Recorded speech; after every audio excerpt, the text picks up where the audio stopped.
요한복음 특강 32번째 시간입니다. 오늘은 요한복음 7장 25절에서 36절까지 말씀드리도록 하겠습니다. 오늘 제목은요, 내가 있는 곳 그곳으로는 너희가 올 수 없느니라가 되겠습니다. 지난 시간에는 주님께서 드러내시지 않으시고 장막절에 예루살렘 성전을 방문하신 얘기를 했었습니다. 주님은 유대 종교 지도자들이 자신을 죽이려 한다는 것을 아셨지만 이스라엘 남자들은 1년에 3차례 무교절, 오순절, 장막절에 성전에 올라오라는 하나님의 명령을 지키시고자 예루살렘에 가셨던 것입니다. 그리고 성전에서 유대인들에게 성경을 가르쳐 주셨습니다. 유대 종교 지도자들은 주님이 안식일에 병자들을 치유하는 것을 빌미 삼아서 주님을 죽이려고 했습니다. 그러자 주님은 안식일의 참된 의미를 설명해 주시면서 겉모양을 따라 판단하지 말고 다만 의로운 판단으로 판단하라고 말씀하셨습니다. 유대인들은 안식일 규례의 겉모양으로 모든 것을 판단했습니다. 그들은 율법을 옳은 방향, 즉 성경 말씀에 따른 하나님의 뜻으로 판단하지 못했습니다. 자신들 나름대로의 규칙과 조상들의 판례로 판단했던 것이죠.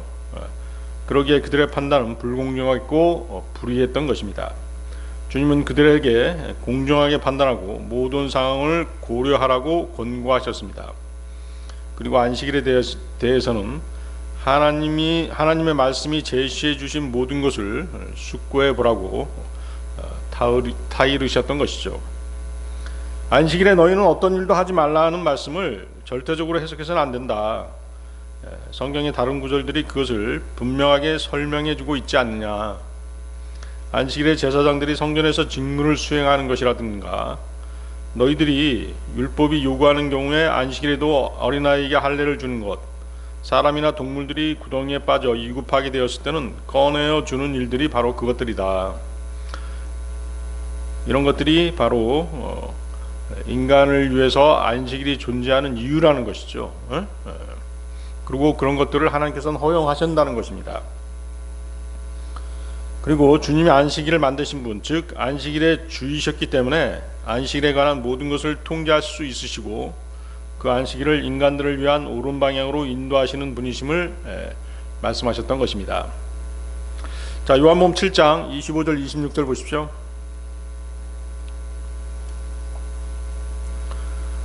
그때 예루살렘에 속한 그들 중 일부가 이같이 말하였더라. 이 자는 그들이 죽이려고 하는 자가 아니냐.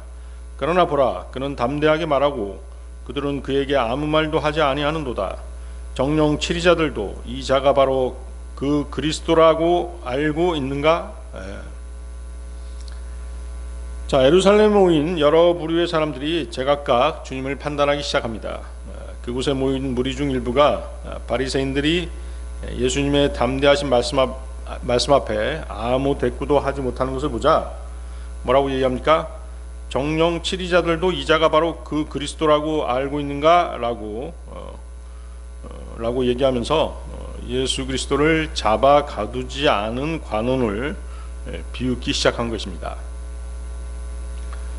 영적으로 눈이 멀었다라고 하는 점에서는 유대 종교 지도자들이나 그들 군중들이나 조금도 다를 바가 없었습니다. 그들은 예수 그리스도께서 말씀하시는 진리에는 관심이 없고 다만 유대 종교 지도자들이 그분을 죽이려고 한다는 그 사실에만 흥미를 갖고 있을 뿐이었던 것이죠. 오히려 사람들은 예수 그리스도를 잡아 가두지 않은 관원들을 의아하게 여기기까지 한 것입니다. 그들은 그에게 아무 말도 하지 아니하는도다 라고 얘기하죠. 왜 그들은 예수님께 아무 말도 하지 못했을까요? 그들 역시 죄로 물들어져 있는 사람들이었기 때문입니다. 때문에 진리이신 예수 그리스도 앞에 정정당당하게 나설 수 없었던 것이죠. 예수님께서는 항상 담대하게 말씀하셨습니다. 주님 안에는 불의가 없으셨고 죄가 없으셨기 때문에 그렇게 담대하게 말씀하시고 담대하게 외치실 수 있었던 것입니다. 그러나 불의한 사람은 절대로 드러나게 또는 담대하게 말하지 못하는 법입니다. 사도 바울이나 베드로, 요한 등과 같은 위대한 사도들은 말할 것도 없고 예수 그리스도를 증거하고 복음을 전파한 모든 하나님의 일꾼들이 갖고 있던 가장 두드러진 특징 중에 하나가 바로 담대함이었습니다. 베드로나 요한 같은 사도들은 세상 학문이 뛰어나서 그처럼 담대할 수 있었던 사람들이 아닙니다. 그렇죠? 세상 학문으로 말한다면 그들은 무식한 사람들이었습니다. 그렇죠? 전직 어부였지 않습니까? 그러나 예수 그리스도의 복음과 성경 말씀이라면 그들은 그 어떤 종교 지도자들도 따를 수 없는 진리의 지식을 가지고 있었습니다. 그들은 이 진리의 지식으로 담대할 수 있었던 것입니다. 하나님의 말씀이 우리 그리스도인들을 담대하게 만드는 것입니다. 그들 사도들은 예수님과 함께 생활하면서 하나님의 말씀, 즉 진리의 지식으로 무장되어 있었기에 그렇게 담대하게 증거할 수 있었던 것이죠. 이것은 모든 그리스도인들도 마찬가지입니다. 복음을 전파하고 지옥을 설교하고 죄인들을 구원으로 인도하는 일에 진정인 그리스도인이라고 한다면 담대하게, 누구나 담대하게 복음을 전하고 설교할 수 있는 것은 그들이 진리를 소유하고 있기 때문이라는 것이죠. 요한복음 7장 27절입니다. 요한복음 7장 27절. 하지만 우리는 이 사람은 아노니 그가 어디에서 왔는지 아는도다. 그러나 그리스도께서 오실 때는 그분께서 어디에서 오시는지 아무도 모르느니라. 자, 모인 무리들 중에서는 예수 그리스도의 출생에 대해서 알고 있는 사람들이 있었던 것이죠. 그들이 알고 있는 사실은 나사렛에 살던 예수 그리스도였습니다. 가난한 목수인 그 요셉이 그의 부친이었기 때문에 그분의 부친이었기 때문에 그들은 주님이 단지 한 인간에 지나지 않음을 확신하고 있었던 것입니다. 우리는 이 사람을 아노니라는 말은 그들이 주님을 어떻게 생각하고 있는지를 분명히 드러내 보여주고 있는 그런 말이 되겠습니다. 이런 주님의 가족에 대한 정보들로 인해서 그들은 자신들이 자기네 종교 지도자들보다 더 정확하게 주님을 안다라고 우쭐대면서 육신에 따라 제멋대로 판단하고 있는 것입니다. 그러나 이들 역시 유선자들이요 거짓말쟁이들이라는 점에서는 유대 종교 지도자들이나 마찬가지였던 것입니다. 그들이 말한 그리스도께서 오실 때는 그분께서 어디에서 오시는지 아무도 모르느니라 라고 말한 이 사실에서 그들의 성경 지식에 대한 그들의 낮은 수준을 알 수 있는 것입니다. 그들의 말은 물론 잘못된 것이죠. 유대인들은 그리스도께서 어디서 오시는지 성경을 통해 정확하게 알 수 있도록 되어 있었습니다. 성경에 그 말씀이 기록되어 있지 않습니까? 주님의 출생은 미카서 5장 2절에 예언되어 있습니다. 미카서 5장 2절. 그러나 너 베들레헴 에프라타야, 너는 유다의 수천 가운데서 작을지라도 실로 너에게서 이스라엘 가운데서 통치자가 될 자가 나에게 나아오리라. 그의 나아감은 옛적부터 곧 영원부터 있어 왔느니라. 예수님께서 헤로드 왕의 통치 시대 때 그때 태어나셨죠. 유대 그 베들레헴에서 태어나셨을 때 동방에서 온 지혜자들이 주님의 그 탄생지를 묻고 주님께 경배드리고 했었습니다. 그때 유대 종교 지도자들은 헤로드 왕에게 예수님의 탄생에 대해서 이렇게 대답합니다. 마태복음 2장 5절 6절 말씀인데요. 유대의 베들레헴이니이다. 이는 예언자를 통하여 이와 같이 기록되기를 그런즉 유다 지역 가운데 있는 너 베들레헴은 유다의 통치자들 가운데서 가장 작지 아니하도다. 이는 너에게서 나의 백성 이스라엘을 다스릴 한 지배자가 나올 것이기 때문이라 하였기 때문이니라. 자, 그런데 여기 27절 다시 보십시오. 27절에서 사람들은 그분께서 어디에서 오시는지 아무도 모르느니라고 얘기하죠. 그들은 잘못된 지식으로 오히려 큰 소리를 치고 있는 것입니다. 자, 우리는 이 사람을 아노니 그가 어디에서 왔는지 아는도다. 자, 그렇죠? 이렇게 얘기한 사람들은 주님의 가족들과 주님의 출생과 성장 과정을 지켜봤고 또 그렇게 알고 있는 사람들이죠. 그들은 주님께서 어디서 태어나셨고 어떻게 성장하셨는지를 알고 있는 사람들입니다. 그러면서도 그분이 그리스도이신 것은 알지 못했고 또 인정하려고 들지 않았던 것이죠. 왜 그럴까요? 그들은 육신적으로 모든 것을 판단하고 있었기 때문입니다. 그래서 주님은 그들의 유선적인 태도를 비판하고 계신 것입니다. 책망하고 계신 것이죠. 7장 28절 보세요. 요한복음 7장 28절. 그때 예수님께서 자신이 가르치시는 동안 외치며 이같이 말씀하셨느니라. 너희가 나를 알며 또 너희는 내가 어디에서 왔는지도 아느니라. 그런즉 나는 스스로 온 것이 아니니라. 그러나 나를 보내신 분은 참되시며 너희는 그분을 모르느니라. 자, 여기서 이제 주님께서 두 가지로 얘기하시죠. 너희는 나를 안다. 또 내가 어디서 왔는지도 안다. 이것은 뭐예요? 육신적인 판단, 세상적인 의미로 너희는 나를 알고 있다. 그것이죠. 그리고 뒷부분, 그러나 나를 보내신 분은 참되시며 너희는 그분을 모르느니라. 바로 영적인 부분이죠. 하나님께서 나를 보내셨다. 그 말씀하고 계신 것입니다. 그래서 무리들 중에 일부가 우리는 이 사람을 아노니 그가 어디에서 왔는지 안도다라고 말했습니다. 그러자 이제 그들에 대해서 주님께서 외쳐 말하시죠. 외쳐서 주님께서는 그냥 입을 열어 평범하게 말씀하신 게 아니라 외치셨던 것이죠. 그분께서는 성전에서 가르치셨지만 그 성전은 벽으로 둘러싸인 그 건물 속을 말씀하시는 것이 아니라 성전 뜰을 말씀하시는 것이에요. 그래서 사람들이 물건을 사고 팔고 또 떠들법석한 그 현장에서 주님은 외쳐 말하신 것입니다. 예수 그리스도께서는 사람들이 북적이는 곳에서 진리를 전하셨던 거리 설교자셨던 것입니다. 그렇죠? 우리가 알고 있는 바울 사도라든가 베드로, 요한 다 뭐예요? 거리 설교자였죠. 거리에 나가서 외쳐 설교하는 그런 거리 설교자였던 것입니다. 우리는 그런 주님을 비롯해서 그분의 제자들이 거리 설교자였던 담대한 거리 설교자였던 것에 대해서 도전을 받아야 되는 것입니다. 자, 너희가 나를 알면 너희는 내가 어디에서 왔는지도 아느니라. 자, 이 얘기는 뭐예요? 이 말씀은 이제 그들이 주님의 육신적인 출생기를 안다는 의미죠. 주님이 갈릴리 나사렛에서 태어나셨고 그곳에서 나사렛에서 성장하셨고 주님은 가난한 목수 요셉의 장남이었다는 것을 이제 알고 있다는 것이죠. 그들은 주님을 세상적인 의미로 알고 있었던 것입니다. 주님께서 이제 그것을 인정하신 다음에 또 뭐라고 말씀하세요? 계속해서 뭐라고 말씀하십니까? 나는 스스로 온 것이 아니니라. 그러나 나를 보내신 분은 참되시며 너희는 그분을 모르느니라 하고 말씀하시죠. 그렇죠? 너희들이 나를 육신적으로 알고 있지만 너희들이 모르는 것이 있다.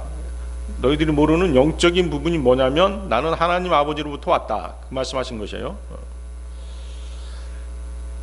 그들 무리 중에 일부는 주님의 육신적인 출생과 가족의 내력은 알고 있지만 주님이 하나님께로부터 왔다는 사실은 알지 못했던 것입니다. 아니면 또 그 사실을 인정하고 싶지 않았던 것이죠. 주님의 행하신 기적, 이적, 표적, 그리고 주님이 말씀하신 그런 진리의 말씀들이 있었음에도 불구하고 그들은 주님을 인정하지 않았던 것입니다. 예수 그리스도께서는 하나님 아버지에 대해서 나를 보내신 분은 참되시며 라고 선포했을 때 주님은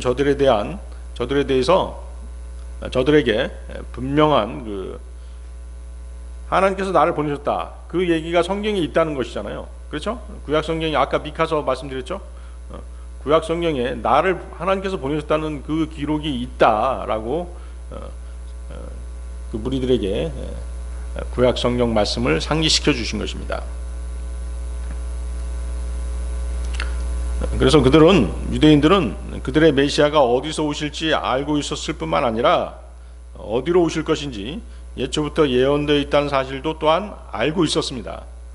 그러나 그들은 예수님을 자신들의 메시아로 인정하지 않고 있었던 것이죠. 그렇죠? 자, 주님께서 뭐라고 말씀하세요? 거기 보세요. 28절 뒷부분.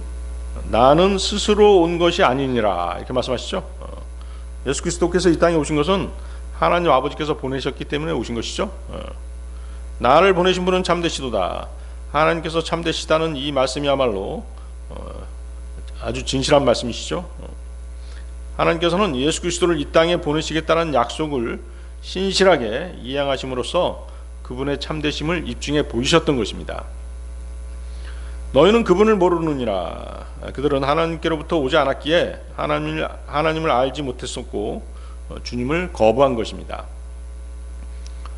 예수님께서 계시해 주셔야지만이 그것을 믿고 깨달을 수 있는 것이죠. 예수님이 하나님의 독생자라는 것을 예수님이 계시해 주셔야 돼요. 깨닫게 해주셔야 된다는 것이죠. 그래야지만 믿을 수 있는 것이죠. 그런데 이제 지금 이 사람들은, 이 무리들은 전혀 깨닫지 못하고 있는 것이죠. 하나님께서 계시해 주시지 않았기 때문에 그런 상태에 있는 것이에요. 왜 그럴까요? 그들 마음에 진정성이 없기 때문에 그런 것이잖아요. 우리가 구원받았다고 하는 것은 뭐예요? 예수님을 진정으로 믿고 싶어하는 그 마음이 있었기 때문에 그 마음을 보시고 깨닫게 해주시는 것이잖아요. 그렇죠? 그래서 구원을 받는 것이잖아요. 요한복음 7장 29절 보세요.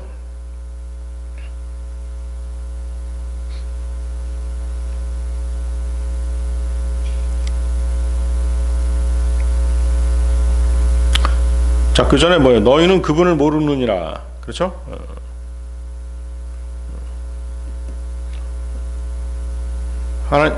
예수님께서 그들에게 하나님을 계시해 주시지 않았기 때문에 그들은 예수님을 거부하고 있는 그런 상태에 있는 것이에요. 요한복음 7장 29절. 그러나 나는 그분을 아노라. 이는 내가 그분으로부터 왔으며 그분께서 나를 보내셨기 때문이라. 자, 예수 그리스도께서 하나님 아버지를 증거하실 수 있으셨던 것은 그분이 아버지를 알고 계셨고 또한 아버지에게서 나셨기 때문이죠. 왜냐하면 성부 하나님은 오직 성자 하나님에 의해서만 알려지기 때문입니다. 금방 얘기했죠. 예수 그리스도께서 계시하지 않으면 그 누구도 하나님을 알 수 없는 것입니다. 마태복음 11장 27절인데요. 그런즉 아무도 아들을 모르며 오직 아버지만 아시나이다. 또한 아들과 누구든지 아들이 그분을 계시할 자 외에는 어떤 사람도 아버지를 모르나이다.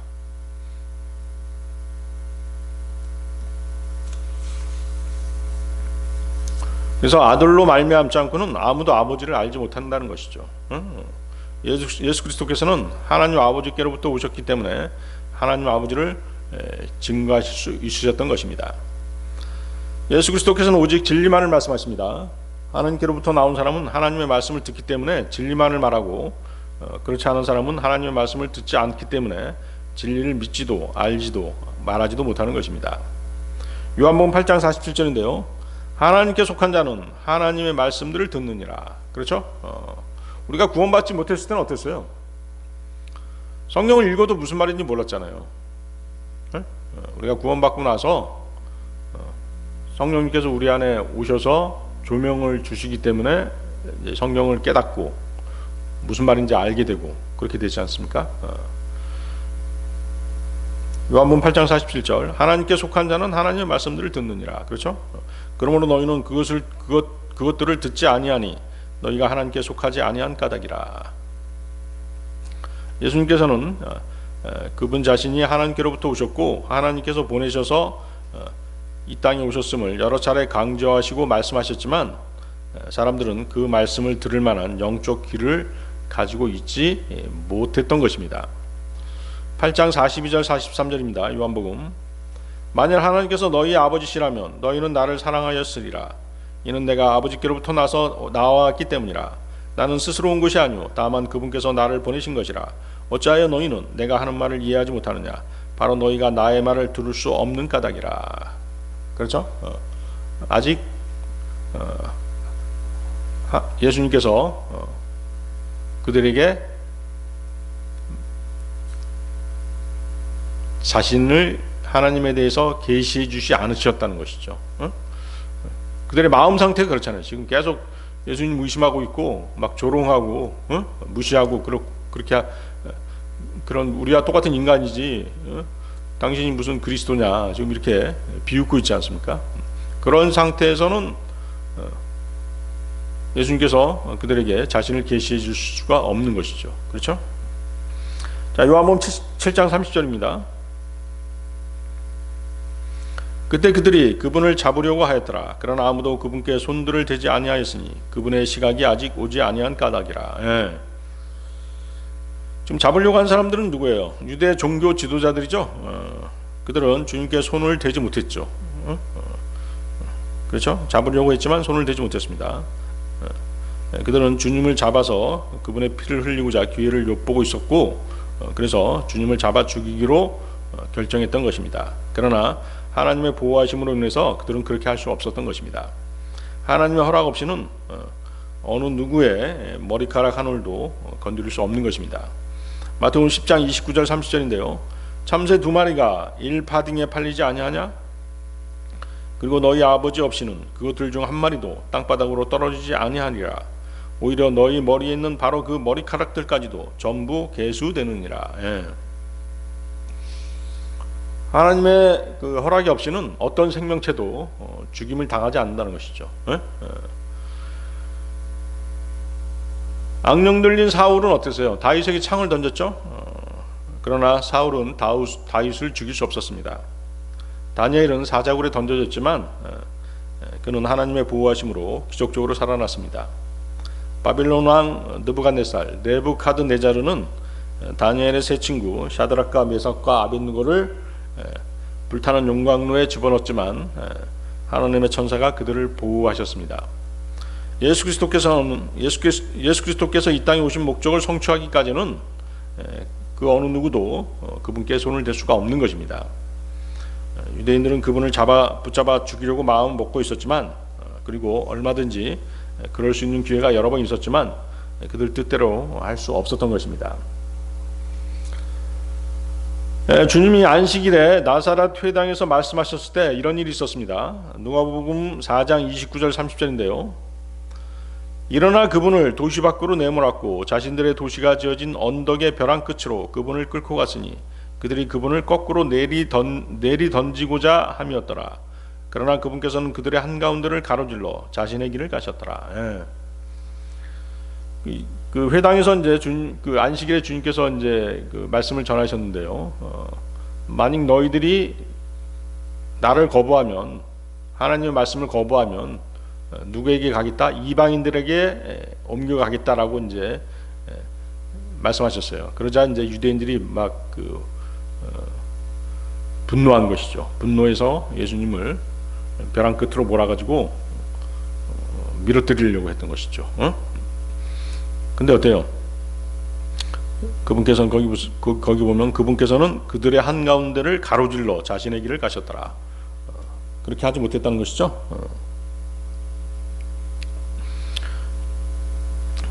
주를 잡으려고 하였지만 아무도 그분께 손들을 대지 아니하였던 것은 바로 그들에게 뭐 용기가 없었거나 일만의 동정심 때문에 자세했기 때문에 그런 것이 아니라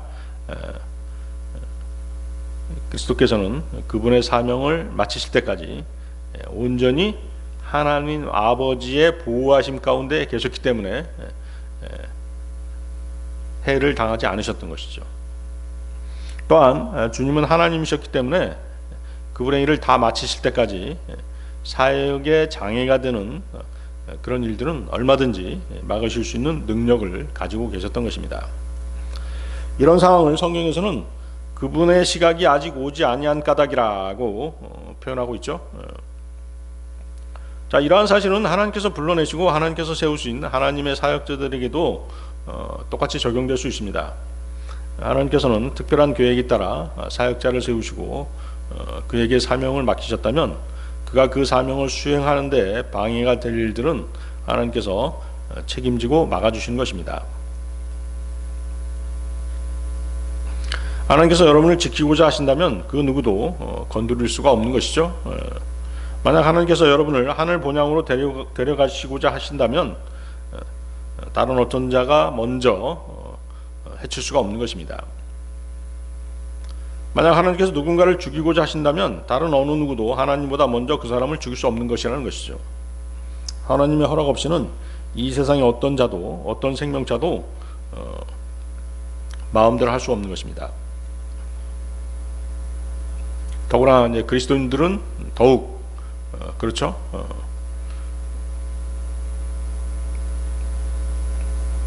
이 세상 어느 누구도 하나님을 제한하거나 그분의 뜻을 굽히게 할 수가 없고 그분의 발걸음을 막을 수가 없습니다. 원수가 우리들을 대적해서 우리의 육체에 상해를 입힐 수는 있습니다.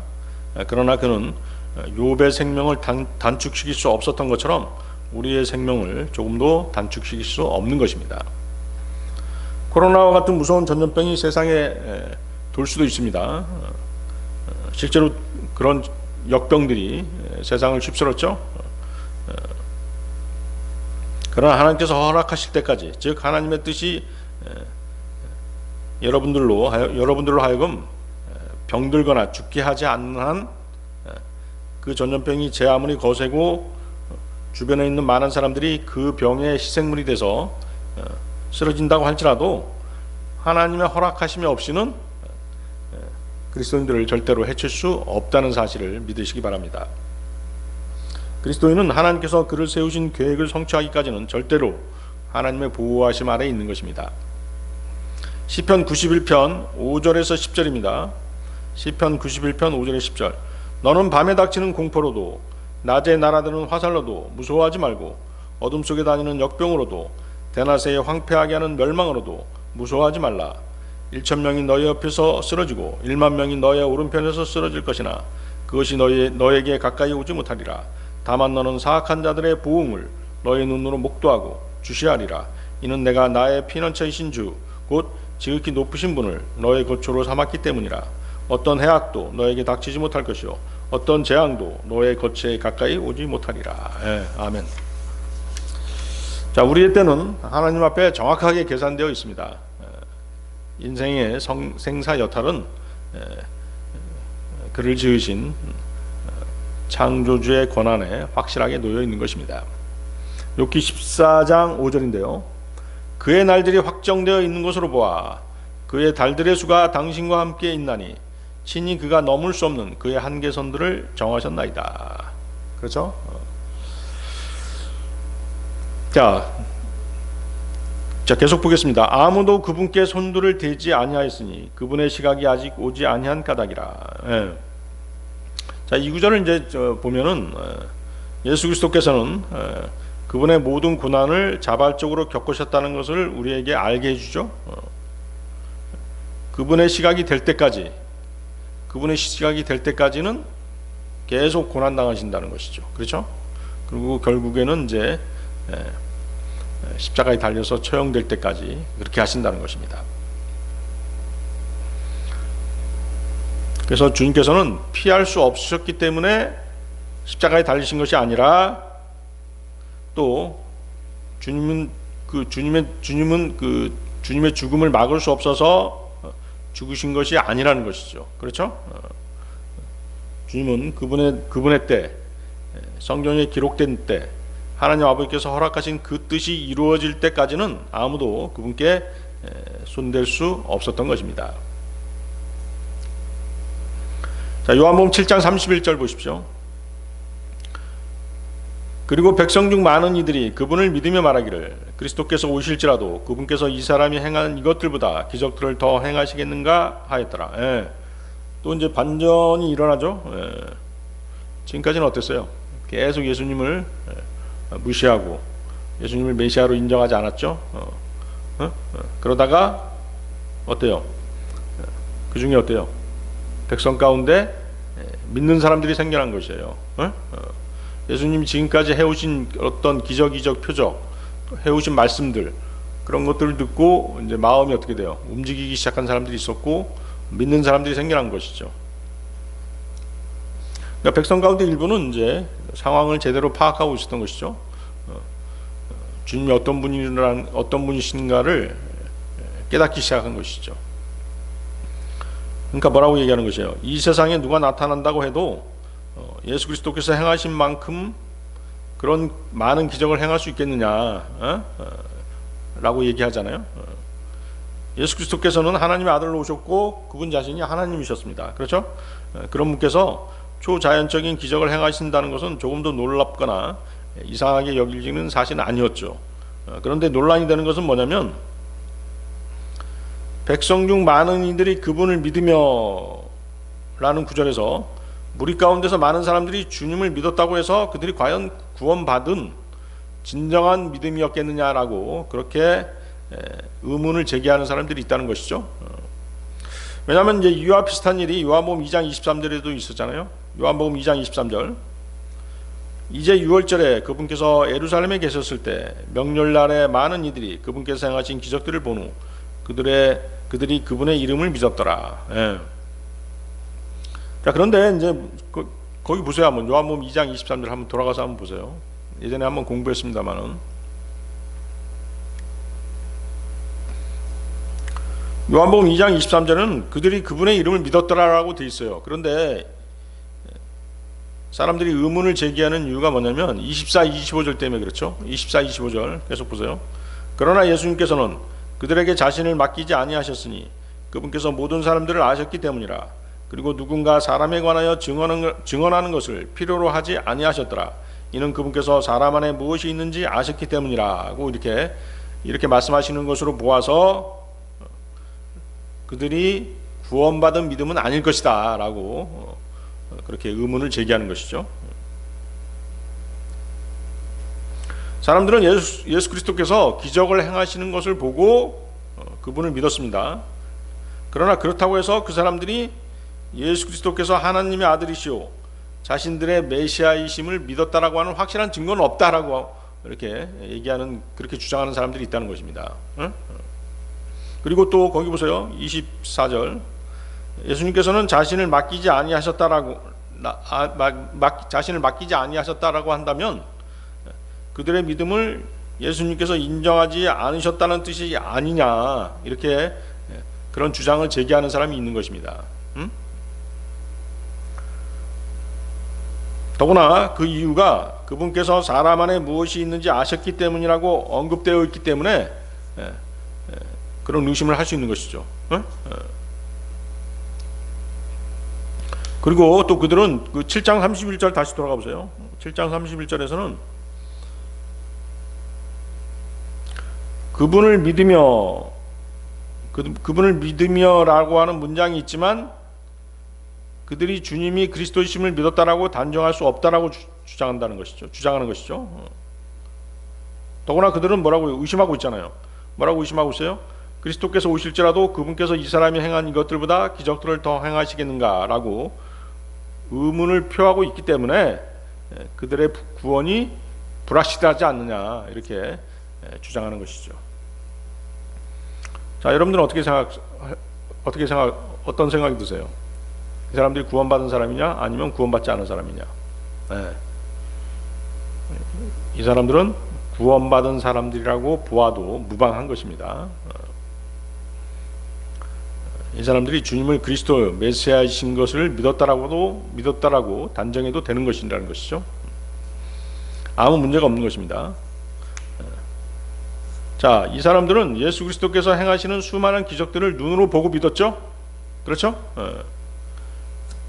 이들은 주님께서 십자가에 달리시기 전 이 땅에서 사역하시는 동안에 그분과 함께 살던 사람들이었기 때문에 그분을 눈으로 보고 그분께서 행하시는 모든 사역들을 직접 목격한 사람들이었어요. 그리고 그리스도가 온다 해도 이 사람이 행한 것보다 더 많은 기적을 행할 수는 없다라는 말은 오히려 이 사람이야말로 그리스도시요 메시아다라는 결론에 도달하는 것으로 봐야 되는 것이죠. 그렇죠? 자, 무엇보다도 중요한 것은 예수 그리스도께서 무엇 때문에 그토록 많은 기적을 행하셨느냐 하는 것이에요. 무엇 때문에 그렇게 많은 기적을 행하셨을까요? 네. 주님께서 기적을 행하셨던 목적은 그것을 보고 그분 자신이 하나님의 아들이시오 그리스도이신 것을 사람들로 하여금 믿도록 하기 위해서 그렇게 많은 기적을 행하신 것이잖아요. 그렇죠? 네. 그래서 많은 사람들이 그것을 보고 믿었잖아요. 이 사람들은 지금 이 교회 시대의 그리스도인들처럼 보지 않고도 믿는 사람들이 아니었어요. 그렇죠? 또 그럴 수도 없는 사람들이었습니다. 자, 주님께서는 요한복음 14장 11절에서 하나님 아버지를 보여달라는 빌립에게 이렇게 말씀하십니다. 요한복음 14장 11절 한번 보세요.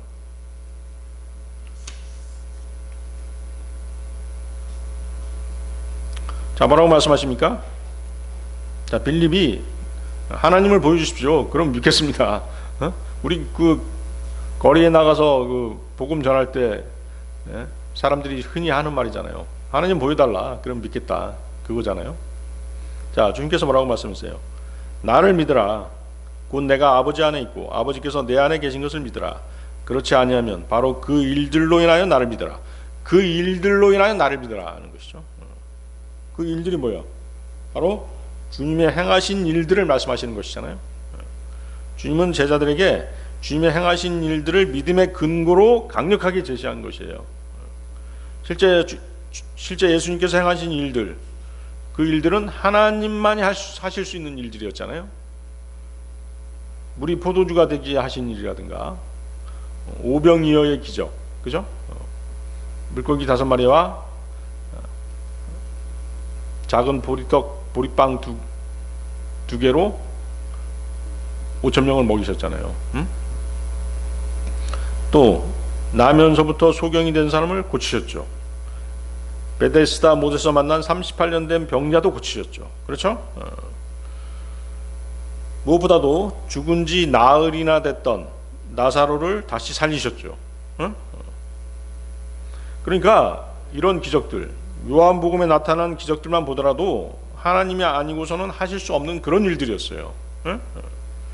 이런 수많은 기적들을 일으키신 예수님께서는 보이지 않는 것에 대한 믿음이 부족한 제자들의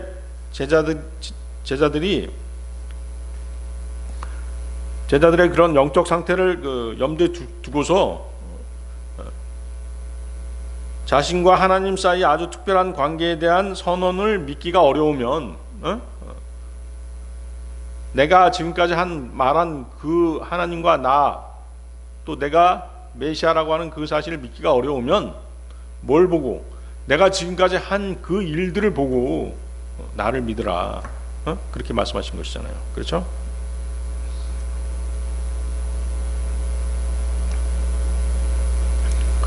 당시 유대인들의 믿음은 뭐예요? 구원에 이르게 하는 그런 믿음과는 상관이 없었죠. 그들은 지금 십자가 이전의 사람들이었기 때문에 여전히 율법적인 구원 계획 아래에 있었던 사람들입니다. 그들이 구원을 얻기 위해서는 율법의 행위가 요구되었던 그런 시대의 사람들이었죠. 그러기에 주님이 하신 일들을 보고 믿는 믿음을 주님께서는 구원받은 것으로 인정하셨다라고 보는 것이 이 구절들에 대한 정확한 해석이 되는 것이죠. 앞에서 한번 이 얘기했었죠. 이들이 구원받았다라고 볼 수 있는 결정적인 구절이 뭐였어요? 요한복음 6장 40절이죠. 요한복음 6장 40절 한번 다시 보세요.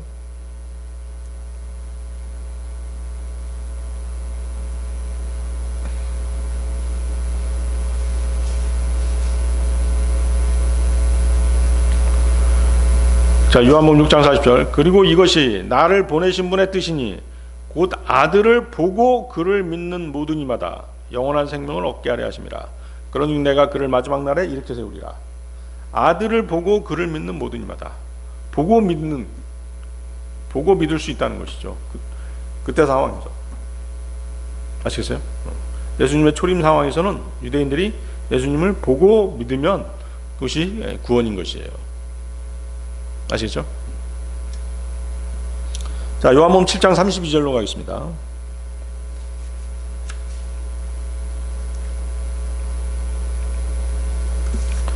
바리새파 사람들은 백성이 그분에 관하여 그러한 것들로 수군거렸음을 들었더라. 그러자 바리새파 사람들과 수석 제사장들이 그분을 붙잡으려고 관원들을 보냈더라. 예.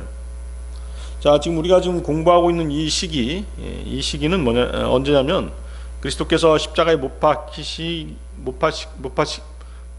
되는 그 시점과 몇 개월 차이가 나요? 6개월쯤 되는 그 시점입니다. 죽음의 그림자가 주님께 좀 더 짙고 어둡게 드러워지기 시작한 그때였던 것이죠. 이제 그때 주님을 반대하는 원수들의 태도가 더욱더 단호해지고 악독해지기 시작하는 그 무렵이었습니다.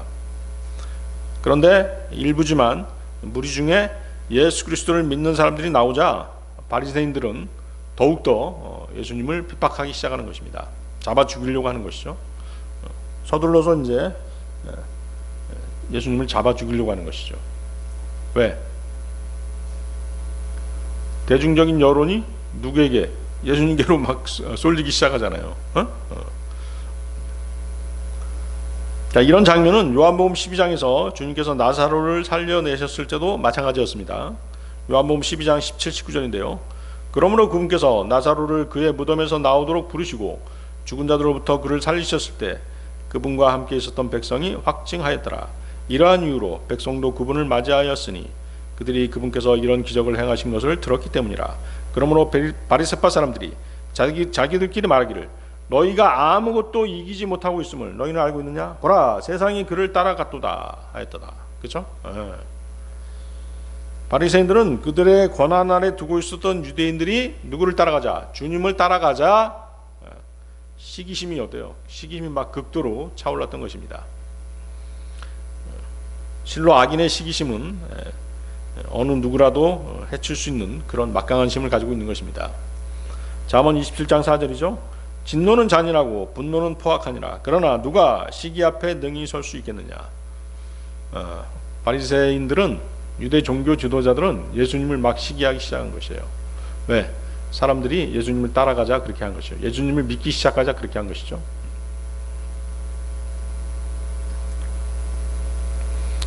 그러니까 유대 종교 지도자들한테는 어떤 영이, 악한 영이 관계하고 있었던 것이에요.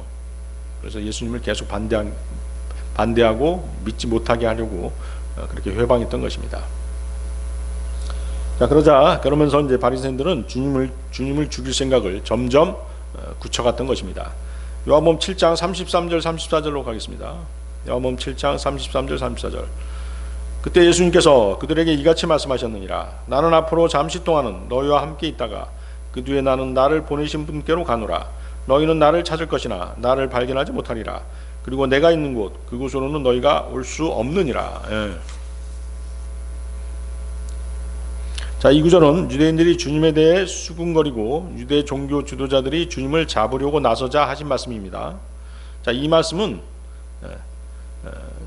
뜻은 뭐냐면 이 땅에 내가 나타난 것은 너희의 주인, 즉 세상 신인 사탄을 아주 난처하게, 아주 곤혹스럽게 하는 그런 원인이 되었다.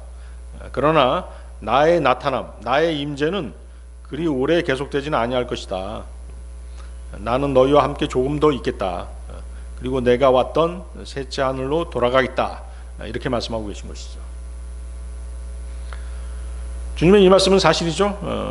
이로부터 잠시 동안인 6개월 후에 주님은 십자가 처형을 당하셔야 했고 하나님 아버지께서 계신 곳으로 돌아가셨습니다. 주님은 자신의 생명을 내주셨고 그리고 그것을 되찾으셨던 것이죠. 그 기간이 닿을 때까지 주님은 사람들과 함께 계셨습니다. 하나님 아버지께서 정하신 때가 되기 전까지는 땅의 어떤 힘도 어떤 세력도 그분의 일을 막을 수 없었던 것입니다. 인간의 힘으로나 또는 마귀의 힘으로나 조금도 하나님의 때를 단축시킬 수 없었던 것입니다. 주님께서는 이 세상에 잠시 오셨다가 그리로 다시 가시게 된다라고 말씀하신 것이에요. 이제 이 지상에서는 그분을 찾고 싶어도 찾을 수 없고 그분이 계신 셋째 하늘까지 가고 싶어도 갈 수가 없습니다. 예수 그리스도께서 지상에 다시 오실 때까지는 아무도 그분을 만날 수 없는 것이죠. 그분께서 구원받은 성도들을 데려가실 때까지는 아무도 하나님께서 계신 곳에 올라갈 수가 없는 것입니다. 자, 구주께서 초림 때 잠시 동안이나마 사람들과 함께 계셨다는 것은 실로 엄청난 사건이었습니다. 그 시간들은 세상 죄인들을 위한 구원의 시간들이었죠. 그러나 영적으로 눈멀고 귀먹은 사람들은 예석하기도 주님을 알아보지 못했습니다. 지금 이 교회 시대에도 마찬가지죠. 누구든지 예수님을 보지 못하더라도 누구든지 주 예수 그리스도를 믿고 구원을 받으면 성령님께서 그 사람 안에 내주하시고 그 사람의 생을 인도해 주십니다. 그렇지만 대다수의 사람들, 대부분의 사람들이 예수님을 부인하고 예수님을 거부하죠. 그렇죠? 우리가 밖에 나가서 거리에서 설교하고 또 구령하면 그 사실을 분명하게 알 수 있잖아요. 까닭 없이 예수님을 미워하고 복음을 전하는 사람들을 미워하는 것입니다. 악한 영들이 그 사람들 안에 관계하고 있기 때문에 그런 것이에요. 아시겠어요? 또 그들 자신도 어때요? 믿을 마음이 없는 것이죠. 자, 그런데 어때요? 지금 이 은혜의 시대, 이 교회 시대도 얼마 남지 않았죠? 그분이 베푸신 은혜의 시대도 점차 종착역을 향해 다가가고 있습니다. 그분을 찾고 싶어도 만날 수가 없고 그분이 계신 곳에 올라갈 수도 없는 대환란의 시기가 점점 다가오고 있는 것입니다. 잠언 1장 24절 28절 말씀입니다. 잠언 1장 24절 28절. 이는 내가 계속 너희를 불러왔으나 너희가 거부하였기 때문이라. 내가 나의 손을 뻗었는데도 유념하는 사람이 아무도 없었도다. 오히려 너희는 나의 모든 조언을 무가치하게 여겼고 나의 책망을 전혀 원하지 아니하였으니 나 역시 너희의 재난의 때에 비웃겠노라. 너희의 두려움이 이를 때 내가 조롱하겠노라. 곧 너희가 두려워하는 것이 황량함같이 임하고 너희의 멸망이 한 회오리 바람같이 임하는 때요 괴로움과 극심한 고통이 너희 위에 임하는 때라. 그때 그들이 나를 부를 것이나 내가 대답하지 아니하겠노라. 그들이 일찍 나를 찾을 것이나 그들은 나를 발견하지 못하리라. 그렇죠? 지금 찾아야 되는 것이죠. 지금이 바로 구원의 날인 것입니다. 그 34절 보면 다시 34절 보세요. 요한복음 7장 34절. 너희는 나를 찾을 것이나 나를 발견하지 못하리라. 그리고 내가 있는 곳 그곳으로 너희가 올 수 없느니라. 그렇죠? 이 말씀은 이제 주님께서 죽은 자들 가운데서 다시 살아나신 직후에 바로 성취가 됐죠. 경비병들 일부가 그 주님의 무덤, 예수님의 무덤을 지키던 경비병들의 일부가 예루살렘에 와서 제사장들에게 그리스도가 다시 살아나셨고 그분의 무덤이 텅 비었다라고 그렇게 보고를 했죠. 그러자 유대 종교 지도자들이 주님의 행방을 여러 방향으로 추적했지만 어디에서도 그분을 발견하지 못했던 것입니다. 그들 중 어느 누구도 그분을 다시 볼 수 없게 된 것이죠. 그들이 주님을 다시 보게 될 때는 언제겠어요? 최후의 백보자 심판대 앞에서죠. 주님이 가신 곳에 그들은 갈 수가 없는 것이죠. 사람이 거듭나지 아니하면 아무도 하나님의 왕국에 들어갈 수 없기 때문인 것이죠. 요한복음 3장 3절이죠. 진실로 진실로 내가 너에게 말하노니 사람이 다시 태어나지 아니하면 그는 하나님의 왕국을 볼 수 없느니라. 자, 이 세상은 이제 얼마 남지 않았습니다. 지금이라도 열심을 내서 그분을 찾아야 할 그런 시기인 것입니다. 구원받지 못한 자들은 구원을 얻기 위해서, 구원받은 자들은 한 명의 혼이라도 더 얻기 위해서 진리의 복음을 열심을 내서 전파해야 되는 것입니다. 이사야서 55장 6절 7절 말씀인데요. 그분이 발견되실 수 있는 동안에 너희는 주를 찾으라. 그분께서 가까이 계시는 동안에 너희는 그분을 부르라. 사악한 자는 자신의 길을 버리고 불의한 자는 자신의 생각들을 버릴지어다. 그런 다음에 그는 주께 되돌아올지어다. 그래야면 그분께서 그 위에 자비를 베푸시리라. 그리하여 우리 하나님께로 향하라. 이는 그분께서 넘치게 용서하실 것이기 때문이라. 주 예수 그리스도를 찾지 않던 사람들은 어디로 가겠습니까? 그들의 심판은 정해져 있죠. 하나님께서는 거룩하신 분이시기 때문에 죄인들을 미워하세요. 또 죄를 미워하십니다. 그리고 하나님께서는 공의로우신 분이기 때문에 죄인들을 반드시 심판하세요. 하나님의 심판을 받게 된 사람들은 결국 어디로 가는 것이에요? 영원한 지옥 불호수로 가게 되는 것이죠.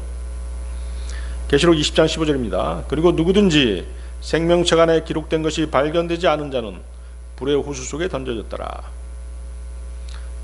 지금 살아있는 동안에 자신의 죄 문제를 해결해야 되는 것이에요. 자신의 죄 문제를 해결하지 못하고 하나님의 심판대 앞에 섰을 때는 그 결과는 지옥 불호수인 것입니다. 우리가 이렇게 얘기를 하더라도 세상 사람들은 뭐예요? 심각하게 생각하지 않잖아요. 그것이 문제인 것이죠.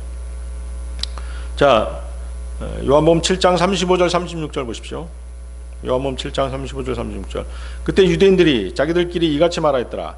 그가 어디로 갈 것이기에 우리가 그를 발견하지 못하겠는가? 그가 이방인들 사이에서 흩어져 사는 자들에게 가서 이방인들을 가르칠 것인가? 그가 말하기를 너희는 나를 찾을 것이나 나를 발견하지 못하리라. 그리고 내가 있는 곳 그곳으로는 너희가 올 수 없느니라고 한 이것은 어떤 방식의 말인가? 어떤 말이냐는 것이죠. 도대체 이게 무슨 말이냐? 지금 어리둥절하고 있는 것이에요. 내가 있는 곳에 너희는 올 수 없다. 너희가 나를 찾아도 발견하지 못한다. 이렇게 말씀하시니까 어리둥절해가지고 이게 도대체 무슨 말이지? 지금 그렇게 의문을 표하고 있는 것입니다. 육신적인 유대인들은 예수 그리스도께서 말씀하신 것이 어디인지 알 수 없었고 주님께서 그런 말씀을 하시는 이유를 더더욱 알 수 없었던 것입니다. 고린도전서 2장 14절입니다. 본성적인 사람은 하나님의 영께 속한 것들을 받지 아니하느니라. 이는 그것들이 그에게는 어리석음이기 때문이요 그는 그것들을 알 수도 없으니 그것들은 영적으로 분별되기 때문이라. 그렇죠? 성령님께서 조명해 주셔야지만이 하나님의 말씀을 깨달을 수 있는 것인데 그들은 지금 영적 조명을 받지 못했기 때문에 육신적인 상태에 머물러 있기 때문에 전혀 주님의 말씀을 깨닫지 못하고 있는 것입니다. 지금 주님께서는 그분 자신이 영광 가운데 셋째 하늘로 돌아가실 것을 지금 예고하신 것이죠. 그뿐만 아니라 그들 종교 지도자들은 그 영광스러운 곳에 절대로 오지 못할 것이라고 단언하고 계신 것이죠. 죄 문제가 해결되지 않은 사람은 절대로 주님께서 계신 그 영광의 자리에 올 수가 없는 것이죠. 당연한 얘기죠. 종교성 또 그 어떤 종교적인 교화, 종교적인 가르침은 성경에 대한 어떤 영적 지각력을 부여해 줄 수 없는 것이에요. 다른 보통 사람들보다는 조금 예민해 줄 수는 있겠죠. 그렇지만 전혀 무익한 것입니다. 사람이 하나님의 일에 대해서 의미와 가치를 깨달을 수 있으려면 무조건 그는 먼저 거듭나야 되는 것이죠. 거듭나야만 성령님께서 그 사람 안에 내주하시면서 조명해 주시는 것이에요. 그래서 거듭나지 않은 사람은 성경의 영적인 일들을 이해하는 능력이 절대로 주어지지 않는 것입니다. 하나님의 말씀을 학문적으로 연구한다고 해서 깨달아지는 것이 결코 아니라는 것이죠. 거듭나지 않고 육신적인 본능만을 가진 사람들은 하나님의 가장 분명하고 단순한 말씀조차도 이해할 수 없는 것입니다. 그래서 우리가 일반 어떤 TV라든가 SNS에서 이렇게 성경 강론한다고 하는 그런 학자들의 얘기를 들어보면 어때요? 분명히 알 수 있잖아요. 아주 엉터리로 강의하고 있다. 엉터리로 성경 설명하고 있다는 거 알 수 있지 않습니까? 영적 소경이었던 유대인들은 주 예수 그리스도께서 말씀하시는 셋째 하늘을 이해할 수 없었던 것입니다. 그렇지만 이제 한 가지는 정확하게 짚었죠. 뭘 짚었어요? 거기 보세요. 이방인들 사이에서 흩어져 사는 자들에게로 가서 이방인들을 가르칠 것인가? 그 얘기죠. 그 짐작은 제대로 짚은 것이죠, 사실은. 그리스도께서는 어때요? 그리스도께서는 사도 바울이랄지 많은 제자들을 들어쓰셔서 누구에게 가서 이방인들에 가서 그들을 가르치고 복음을 전하도록 하셨잖아요. 그리스도께서는 바울을 비롯한 거듭난 그리스도인들을 부르셔서 이방인들에게로 가서 복음을 전파하게끔 그렇게 시키셨어요. 그러니까 이방인들 사이에 흩어져 사는 자들에게로 가서 이방인들을 가르칠 것인가? 이들의 짐작, 이들의 넘겨짚은 것은 어때요? 정확하게 넘겨짚은 것이죠? 그렇습니다. 그분이 부활 승천하신 후에 복음이 전 세계로 만방으로 다 그렇게 전해지게 된 것입니다. 오늘 여기까지 하겠습니다.